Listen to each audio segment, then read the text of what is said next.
Goals are what drive us, what push us to achieve what might seem impossible. You can tell a lot about a person by what they strive for, by the goals they wish to achieve. Personally, my biggest goal is to become the person that the campers at CSC think I am, believe I am, and to be every bit as kind, welcoming, and fair as the staff members I looked up to as a camper. At Camp Season Curtis, we learn to set goals and how to push ourselves to achieve them. Because of Camp Season Curtis, I have found confidence, strength, hope, and so much else that has inspired me to become the best version of myself I can be. My name is Jalion McLean. I started going to Camp Season Curtis in 2010. Can you imagine me, an energetic 9-year-old bouncing down bunk line? It seems like a lifetime ago. I had never been away from home before, at least not away from my family. I remember my first campfire. I remember I was so nervous, but I was so excited. As the campfire burned, we learned songs about dragonflies and itty-bitty little froggies. I remember the excitement of setting that first summer goal at my first summit. Every summer, after first campfire, we have a first summit. That night, we learn about the spirit of Camp Season Curtis and how it's represented by the fire. Each cabin takes a bit of that spirit, a candle lit by the campfire. And after each camper has come up with a goal for the summer, the cabin blows out the candle as a group. I remember how awestruck I was hearing camp rituals and creating goals with the candle. It felt magical, almost as if it was a wish I had promised to make true.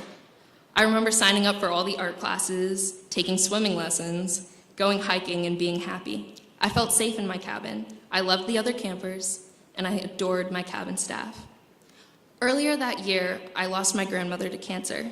I had lived with her most of my life, and I was still having trouble coming to terms with the fact she was gone. One afternoon, when I was feeling homesick, I cried to a staff member about how much I missed her. She sat me down in the dining hall, made me my favorite tea, and let me cry and tell her stories about my grandma. I had never felt that I was able to share with someone outside of my family before, and it helped me to open up. I felt that I could say anything and be heard. The staff members at camp made me feel safe and supported. At camp, I felt at home. I wanted to be just like them. I don't remember what my first goal was or whether or not it was accomplished, but I felt empowered by what I had learned there and by the people I had met. From then on, it seemed like my life was marked by summers. That same summer was the summer my mother finally got the courage to move us to a new town and find a new life. I was so excited and hopeful, hoping I'd make new friends, hoping things would be better. We were moving to a better town with a better school system. Unfortunately, things got worse. At my new school, I learned I was different. The girls on the bus tried to cut my hair. The kids in my class made jokes about my skin. I was confused and scared. I felt truly alone. The next summer, I went to camp again. I saw familiar faces, embraced friends from the year before, felt the magic of old traditions, and new goals.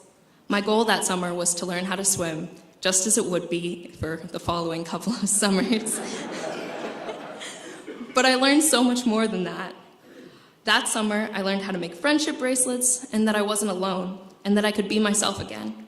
Camp gave me a community in which I was supported and accepted. I learned how to make God's eyes and how to make new friends. And it wasn't long before my brother, Jalion, joined me at camp, and more recently, my sister, Celia. Things weren't always easy when summer ended. After camp, I would return to the same school in the same town, where threats and slurs would follow me from the hallways to the streets. I would hide away in my bedroom for as long as I could. I was afraid of the world outside and everything in it, until one staff member taught me that I could change it. I remember one summer I arrived at camp and I wasn't really sure I wanted to go. It was my first year of leadership training, and after a year of hiding away, I didn't feel like a leader.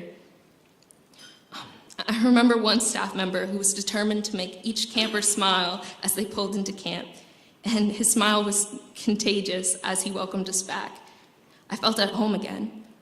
My LIT group had a decent mix of old friends and campers I had yet to meet, and though I was relieved to be at camp, my goal was to get through the summer, to get through the year. But the magic of camp was not lost on me. That summer, I met campers who would turn into lifelong friends. I met different types of leaders.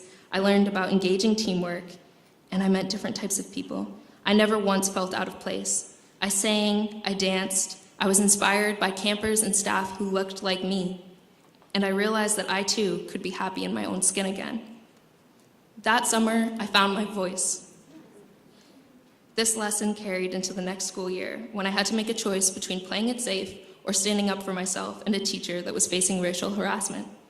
When I chose the latter, it led to social repercussions as well as an aggravated administration.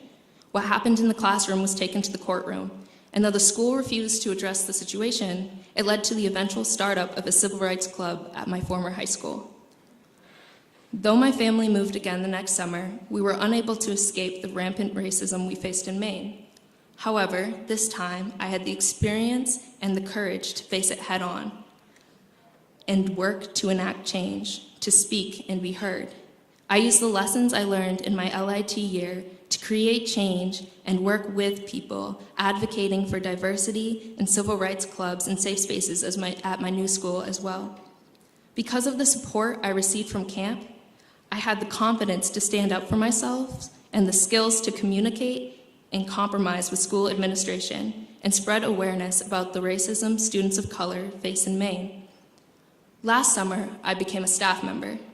I knew this is what I had wanted since my very first summer at camp.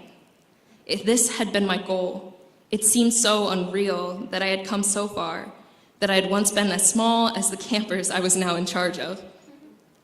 I worked to embody the traits of the staff before me.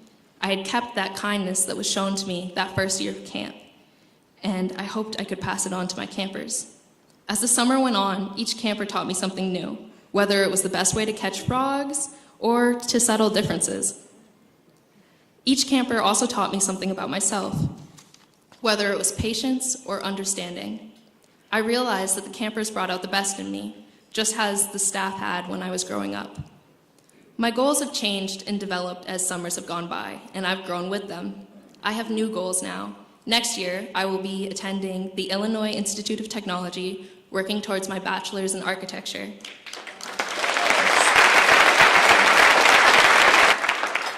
Achieving more goals and following my dreams. I know whatever goals I set, I can achieve because of the confidence Camp Susan Curtis has instilled in me. Camp Susan Curtis has given a community that will always support me, a family I can always come home to, and a future brighter than I could ever imagine. Camp Susan Curtis teaches kids to aspire for more in life, because no matter what, it is achievable. I'm forever grateful for all of the goals they helped me set. I'm excited for all of the summers still to come.